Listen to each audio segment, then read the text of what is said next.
Egaan baga nagaan gara chaanaalii keenya dhuftan jecha asumaan namoonni haaroonni gara chaanaalichaa dhuftan sabskiraayib gochuun namoonni maatii chaanaalichaa taatanii jirtan immoo koomant sheer gochuun nu deeggaraadha. Hamma dhuma sagantaa keenyaan hordofa. Oromiyaa 489 sagantaa isaarraa keessatti yeroodhaan qophii fayyaa akka isinii dhiyeessaa tures ni beekama. Akkasumas sagantaa irraa keessatti waa'ee barbaachisummaa harma hoosisuu isinii qabatee dhiyaatee jira. Amma dhuma sagantaa keenya nu hordofa. Egaan namni tokko harma hodhuu yookaan immoo luuguu kan jalqabu yeruma dhalate san daqiiqaa 3 eega 5 yookaan immoo hanga sa'a takkitti jalqabaa sanii dheeratee eegaluu danda'u qaba.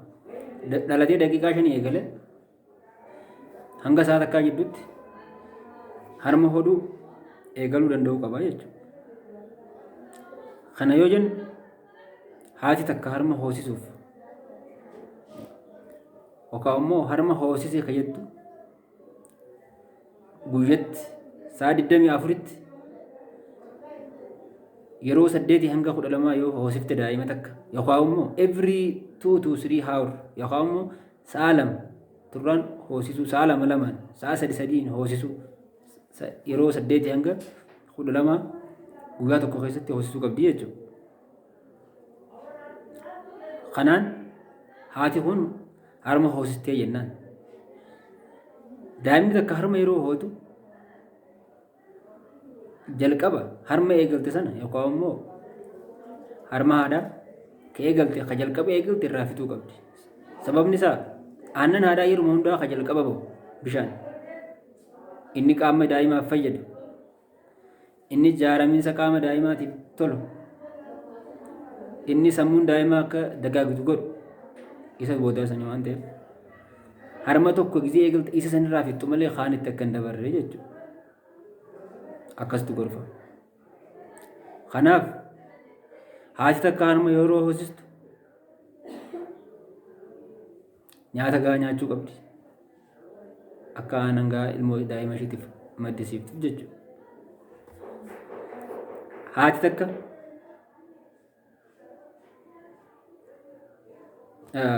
daa'ima takka yeroo hoosiste yookaan immoo daa'imni aannan gahaa yoo dhugutte yookaan yoo hoote faayidaa garaagaraa irraa argatu. Faayidaa aannan hodhuun yookaan immoo luugachuun daa'ima qaba. Haadhaafis qaba, ilmoofis qaba. Faayidaan harma hoosisuun haadhaaf qabu maali? Amma haadholii hedduu biratti harma yoo hoosise qaama kiyya nyaatuu malee na huqqisuu malee na fixuu malee bu'aa naan qabu. Kanaaf qaamni kiyya akka na ijaaramuuf dhiisuun qaba. Keessattuu naannoo magaalaa gurguddaa jechuudha. Sababa sheeppii qaamaa eeggachuuf jaanii yeroo itti daa'ima hoosisne jira. Kana jechuun isaan harma hoosisuun isaan miidhuun ala yookaan immoo daa'ima fayyaduun ala bu'aa biraa kan qabne beekanii jechuudha. Harma hoosisuun haadhaafis bu'aa qaba. Ni qaba. Haati takka gaafa harma hoosiste carraan dhukkuba kaansarii harmaatiin qabamuu ishii gadi bu'a. Dhukkuba kaansarii harmaatiin qabamuun carraan ishii gadi bu'a. Haadha harma hoosisin takkaan immoo takkaan dhalli wajji wal qixa miti kaansarii harmaatiin qabamuuf. Akkasumas carraan kaansarii gadaameessaatiin qabamuu ishii gadi bu'a. Kaansarii gadaameessaa irraa isin ittisaa jechuudha. Inni biraa akka mala qusannaati. Haati takka sirriitti yoo hoosiste akka reefu jenne sana guyyaatti yeroo 8 hanga 12 yoo hoosiste yoo xiqqaate osoo mala tokkollee hin fayyadamin osoo hormonaal meetadii fi maloota biraa hedduu hin fayyadamin kontiraaseeptiiv meetadii mala qusannaa maatii yeroo ji'a jahaatiif taa'uu dandeessa osoo ilmoon itti hin dhufne akka faamilii pilaaniingii yookaan immoo mala qusannaa tokkotti jechuudha. Akkasitti fayyadaaf.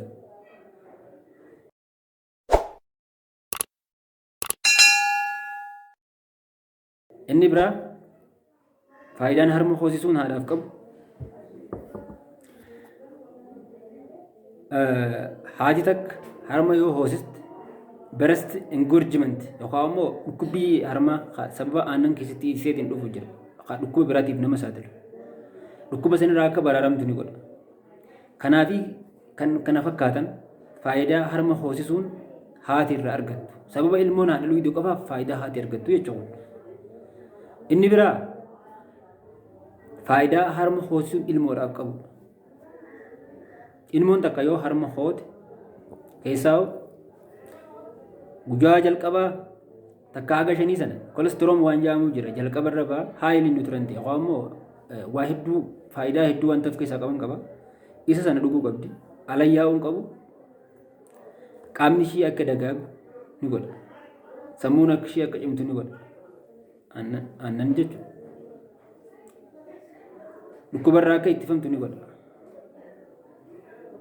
Dhukkuba ofirraa ittiste fuuldurattis daa'ima iftaatu tabiyyaaf taatu nama faayidaa qabu akka taatuuf harma hoosisuun barbaachisaadha jechuudha daa'imaaf.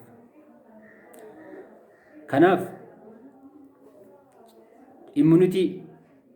immunoglobin A waan jedhamu wanta of keessaa qabu carraa dandeettii dhukkuba ofirraa ittisuu isaanii ni dabala, dagaagina sammuu ni dabala.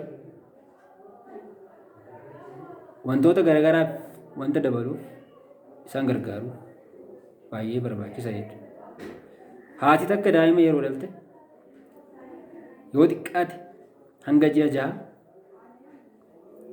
aannan haadhaa qofa obaasuu qabdi yookaan immoo luuysisuu qabdi jechuudha. Wanta akka biratti hin barbaachisu. Aannan horiitis ta'e sukkaraas ta'e fulbata obaasuun hin barbaachisuuf.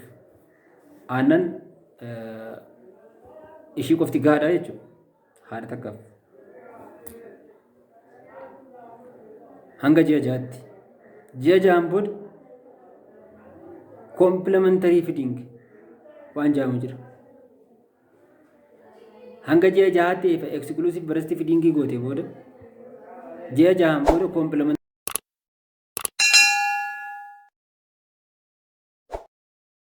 feeding itti fufuu danda'u qabdi. Complementary feeding kanaan yoo xiqqaate haga waggaa 2 soorata dabalataa biratti harma hoosisuu itti fufuu qabdi jechuudha. Hanga ji'a 6 aannan qofa dhuga. Aannan ishii qofa. Ji'a 6 booda wantoota lallaafaa akka dinnichaa, marqaa garbuu fi wantoota kana fakkaatan mogga dabalaa fi aannan ishiitti wajji complementary feeding kana haga waggaa 2 yoo xiqqaate hoosisuu qabdi. Egaan hordoftoota keenya Oromiyaa 489 sagantaa isaa torbaaniin sagantaa fayyaa qabatee isinii dhiyeessaa jira tures. Sagantaan keenya itti fufa. Nu jajjabeessuuf namoonni haaromni gara chaanaalii keenyaa dhuftan subscribe gochuun namoonni maatii chaanaalichaa taatan immoo comment share gochuun nu deeggaraadha. Hamma dhuma sagantaa keenyaan nu hordofa. Galatooma.